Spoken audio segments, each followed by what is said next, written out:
Hi everyone, I'm Alexia. I'm a senior team leader with Usborne Books More, and I'm so excited because today I'm going to share some of our hidden gems. So these are books that are among my family's favorites, and I think they belong on every bookshelf, but they're not shown as often as some of our other books that are at the top of the bestseller list, but they are no less amazing.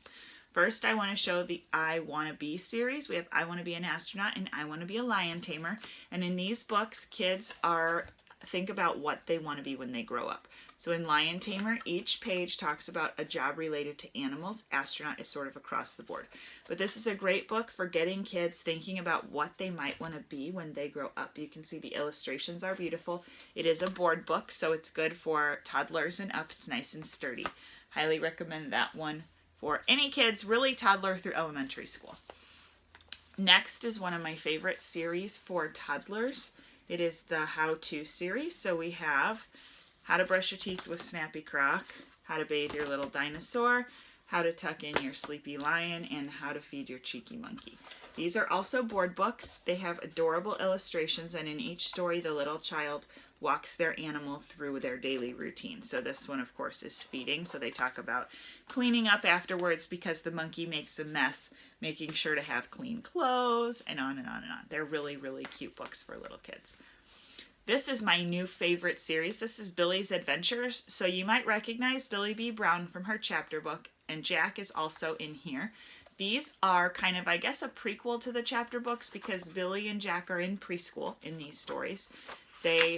Every book has Billy arriving at school, and she and Jack and their friends go on some sort of fun adventure using their imagination, and at the end of the story they come back just in time for a fruit snack. And I love these because it really encourages imagination and make-believe play with little kids. You can see these are nice hardback books. They're only about 25 pages each, so they make really quick, easy read-alouds, and my family loves them. Gobble Gobble Moo Tractor Book is one of my favorite picture books. It is about a bunch of animals on Farmer Dougal's farm. And while the farmer is sleeping, the animals decide to play. It starts with Sheep, and he is driving the tractor. And slowly but surely, the other farm animals come up and they want to play too. So each animal makes their sound, and together they pretend to drive the tractor all through the farmyard. It's a really adorable book, especially for those kids who love tractors, farm animals. It's a definitely must-have for you. Billy the Goat's Big Breakfast is another great picture book. In this one, Billy goes to his friend Nat the cat's house for breakfast. And she has to step out, and he is so hungry, he just can't help himself because her homemade bread smells so delicious. He takes a big bite, but unfortunately the bread isn't cooked yet, and it gives him a really bad tummy ache. And then he starts to feel guilty because he's eaten some of the food and now there's not enough for all the friends. This is a great story about sharing and having patience, and I think, again, it's a must-have. Up next is How Deep is the Sea? This is a partner book to How Big is a Million, which is one of my very favorites.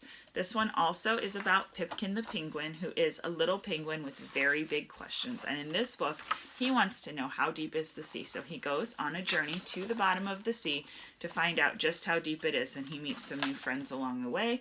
And it teaches children all about what kinds of things are found at the bottom of the ocean. The River is another one of my all-time favorite picture books. It is absolutely beautiful illustrations. It's a journey of a little fish to find his family swimming down the river. So you move the page and the little holographic fish swims. You can see there's not a ton of words, but the illustrations are amazing. And at the very end of the story, the little fish finally gets home to his family. Last but not least is Here and There. This is one of our newer titles, and I absolutely love this one because it teaches kids a lot about different countries in the world and how they're the same or different from us. So in the contents you can see there's buying groceries, playing outdoors, traveling to school, and many other things that are done in a daily routine. And in each section it talks about different ways that these things are done around the world.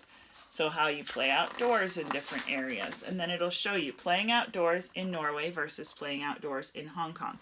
And you can see and read about the differences in the countries. So I think it's a great way for teaching globalization and to show kids that not all countries are like the United States.